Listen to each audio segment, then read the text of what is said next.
Hello, welcome back to Yathra's kitchen. എന്തൊക്കെയുണ്ട് വിശേഷങ്ങൾ? നമുക്കൊരു കാര്യം ചെയ്താലോ? പഴയകാല ഒരു രുചിക്കൂട്ടിലേക്ക് ഒന്ന് തിരിഞ്ഞു നോക്കിയാലോ? എല്ലാവർക്കും അറിയാം, എന്നിരുന്നാൽ പോലും നമുക്കൊന്ന് ചെയ്തു നോക്കാം. അപ്പോൾ ഞാൻ അതിനായിട്ട് ഒരു പകുതി തേങ്ങ കുത്തിയെടുത്ത് റെഡിയാക്കി കൊണ്ട് വന്നിട്ടുണ്ട് കേട്ടോ. അപ്പോൾ ഇനി നമുക്കതിനെ ഒന്ന് ചുട്ടെടുക്കണം. അപ്പോൾ അടുപ്പൊക്കെ ഉള്ളവർക്കാണെന്നുണ്ടെങ്കിൽ സൗകര്യമാവും. നമ്മളെയൊക്കെ സംബന്ധിച്ച് ഇതാണ് കേട്ടോ ആശ്രയം. അതുകൊണ്ട് തന്നെ ഞാനൊരു കത്തിയിലാണ് ചുട്ടെടുക്കാനായിട്ട് വെച്ചിരിക്കുന്നത്. ഈ കത്തി അരിയാനൊന്നും എടുക്കുന്നതല്ല, ഇതുപോലുള്ള കാര്യങ്ങൾക്ക് വേണ്ടിയിട്ട് മാത്രം ഉപയോഗിക്കുന്നതാണ്. അതുകൊണ്ടാണ് കേട്ടോ അതിൻ്റെ കളറും കാര്യങ്ങളൊക്കെ അങ്ങനെ ഇരിക്കുന്നത്. അപ്പോൾ എന്നിരുന്നാൽ പോലും സ്റ്റൗവിൽ വെച്ച് ചുട്ടെടുക്കുന്നത് കൊള്ളത്തില്ല എന്നൊക്കെ കേട്ടിട്ടുണ്ട്. പക്ഷെ നമുക്കിതേ ഉള്ളൂ, അതുകൊണ്ട് നമ്മളൊന്ന് ചെയ്ത് നോക്കാം കേട്ടോ. അപ്പോൾ ഇഷ്ടമുള്ളത് എന്താണെങ്കിലും നമ്മൾ ചെയ്ത് നോക്കണമല്ലോ. അങ്ങനെ അപ്പോൾ തേങ്ങ റെഡി ആയിട്ടുണ്ടേ. അപ്പോൾ ഇനി നമുക്ക് വറ്റൽമുളക്, ഒരു 5-8 വറ്റൽമുളക്, നന്നായിട്ട് പിരിയമുളകാണ്, നല്ല എരിവൊക്കെ ഉള്ളതാണ്. അതിനെ ഒന്ന് ചുട്ടെടുക്കുന്നുണ്ട്. 1-2 ഒക്കെ വെച്ചിട്ട് വേണമെങ്കിലും ചുട്ടെടുക്കാം കേട്ടോ. അപ്പോൾ ഇനി നമ്മൾ തേങ്ങ ചുട്ടെടുത്തത്, അതിന് ചെറുതായിട്ട് കരിവുണ്ടായിരുന്നു സൈഡിലെ കൂടെയൊക്കെ.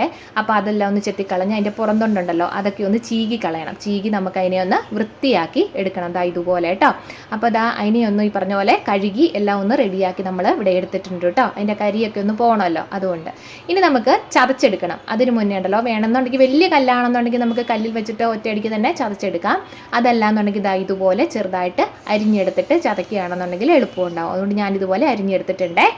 ഇനി നമുക്കുണ്ടല്ലോ ആ കല്ലിലേക്ക് വെച്ചിട്ട്, എനിക്കൊരു കുഞ്ഞിറകലൊക്കെ ഉണ്ട് കേട്ടോ. അപ്പോൾ ആ കല്ലിലേക്ക് വെച്ചിട്ട് ചതച്ചെടുക്കാമെന്ന് വെച്ചു. അപ്പോൾ 1-2 ഒക്കെ ആയിട്ട് വെച്ച് ചതച്ച് ഞാൻ എടുക്കുകയാണ് കേട്ടോ. വലിയ കല്ലാണെന്നുണ്ടെങ്കിൽ നമുക്ക് പെട്ടെന്ന് ചതച്ചെടുക്കാൻ പറ്റും. ഇത് കുഞ്ഞ് വെയിറ്റ് കുറവായതുകൊണ്ട് ഇത്തിരി ബുദ്ധിമുട്ടുണ്ട്. അപ്പോൾ എന്നിരുന്നാൽ പോലും നമ്മളതിനെ ഒന്ന് നല്ല രീതിയിലൊന്ന് ചതച്ചെടുത്തിട്ടുണ്ട് കേട്ടോ. അപ്പോൾ ഇനി നമ്മൾ അത് ഒത്തിരി അങ്ങോട്ട് അരയ്ക്കാൻ പോകണ്ട, പിന്നീട് അരച്ചാൽ മതി. ഇനി ആ വറ്റൽമുളകെല്ലാം കൂടെ നമ്മൾ എടുത്തിട്ടുണ്ട്. അതിൻ്റെ ഞെട്ടൊക്കെ ഒന്ന് കളഞ്ഞിട്ട് അതിനെയും കൂടെ ഒരു സ്വല്പം തേങ്ങ, അതുകൊണ്ടാണ് പറഞ്ഞത് ഒറ്റയടിക്കെല്ലാം കൂടെ അരച്ച് തീർക്കണ്ട, കുറച്ചായിട്ട് അരവെടുക്കുകയാണെന്നുണ്ടെങ്കിൽ നമുക്ക് ഈ മുളകെല്ലാം കൂടെ അരച്ച് നമ്മുടെ ഭാഗത്തിനായിട്ട് കിട്ടും. അതുകൊണ്ട് തന്നെ ഇതൊക്കെ ഇങ്ങനെ അരയ്ക്കുന്ന കാണുമ്പോഴും ഓർക്കുമ്പോഴും ഒക്കെ എൻ്റെ കുട്ടിക്കാലമൊക്കെ ആട്ടോ ശരിക്കും പറഞ്ഞ ഓർമ്മ വരുന്നത്. അമ്മ ചെയ്ത് തന്ന കാര്യങ്ങളൊക്കെയാണ് ശരിക്കും ഓർമ്മ വരുന്നത്. എനിക്ക് അതുപോലെ ഇഷ്ടമുള്ള ഒരു കൂട്ടാണ് കേട്ടോ ഇത്. അപ്പോൾ എന്തായാലും ഞാനിവിടെ ഒന്ന് നന്നായിട്ട് അരച്ചെടുക്കുന്നുണ്ട്. പിന്നെ ഉണ്ടല്ലോ, നമ്മുടെ ഈ വീഡിയോ ആദ്യമായിട്ടാണ് കാണുന്നവരെങ്കിൽ ചാനൽ ഇഷ്ടമാകുകയാണെന്നുണ്ടെങ്കിൽ ഒരു ലൈക്കും ഷെയറും സബ്സ്ക്രൈബും ഒക്കെ ചെയ്യാനായിട്ട് മറക്കണ്ട. പോരാത്തതിന് കമൻറ്റ് ചെയ്യുന്ന ഒപ്പം തന്നെ അതിൻ്റെ സൈഡിൽ ഒരു ഹൈപ്പ് ബട്ടൺ ഉണ്ട്. ആ ബട്ടണേയും കൂടെ ഒന്ന് പ്രസ് ചെയ്തൊന്ന് ഹൈപ്പും കൂടെ ചെയ്തേക്കണം കേട്ടോ. അപ്പോൾ അതുതന്നെയല്ല, നമ്മുടെ ചാനലിൽ ഒരുപാട് വീഡിയോസ് അപ്ലോഡ് ചെയ്തിട്ടുണ്ട്. അതും കൂടെ ഒന്ന് നോക്കി കണ്ട് ഇഷ്ടമാകുകയാണെന്നുണ്ടെങ്കിൽ അഭിപ്രായങ്ങളൊക്കെ പറയണം കേട്ടോ.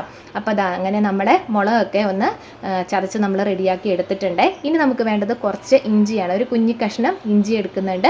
പിന്നെ പോരാത്തതിന് കൊച്ചുള്ളി, എനിക്കിവിടെ ഇത്തിരി വെല്ലുള്ളി ആയിരുന്നു, അതുകൊണ്ട് ഞാൻ ചെറുതായിട്ടൊന്ന് അരിഞ്ഞെടുത്തിട്ടുണ്ട് കേട്ടോ. അപ്പോൾ അത് വെച്ച് കൊടുക്കുന്നുണ്ട്. ഒരു കുഞ്ഞ് നെല്ലിക്ക വലിപ്പത്തിലുള്ള വാളംപുളിയും കൂടെ എടുക്കുന്നുണ്ട് കേട്ടോ. അപ്പോൾ ഇതെല്ലാം കൂടെ കൂട്ടി നമുക്ക് നന്നായിട്ടൊന്ന് അരച്ചും കൂടി എടുക്കാം. അപ്പോൾ ആ അരയ്ക്കുന്ന ഒപ്പം തന്നെ കുറച്ച് തേങ്ങായും കൂടെ കൂട്ടി വേണം അരയ്ക്കാനായിട്ട്. അപ്പോൾ തേങ്ങയുടെ അരവും പാകമാവും, പിന്നെ ഇതും കൂടെ ഒരുമിച്ച് അരഞ്ഞു പോകും. അതുകൊണ്ടാണ് നമ്മൾ ആദ്യം തേങ്ങ മൊത്തത്തിൽ അരയ്ക്കാനത് കേട്ടോ.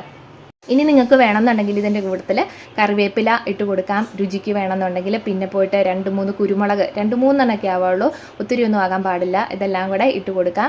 ഇനി നമ്മളുണ്ടല്ലോ ഒരു സ്വല്പം ഉപ്പും കൂടെ ചേർത്ത് കൊടുത്തു കൊടുക്കുക. ഒത്തിരി ഉപ്പൊന്നും വേണ്ട, കാരണം പുളിയൊക്കെ നമ്മൾ എടുക്കുന്നത് ഉപ്പ് ഉപയോഗിച്ചിട്ടായിരിക്കുമല്ലോ. അറിയത്തില്ലാത്തവർക്ക് വേണ്ടിയിട്ട് മാത്രമാണ്, എല്ലാവർക്കും തന്നെ അറിയാവുന്ന കാര്യങ്ങളാണ്, എന്നാലും ഞാൻ പറഞ്ഞു എന്നുള്ളത് മാത്രമേ ഉള്ളൂ.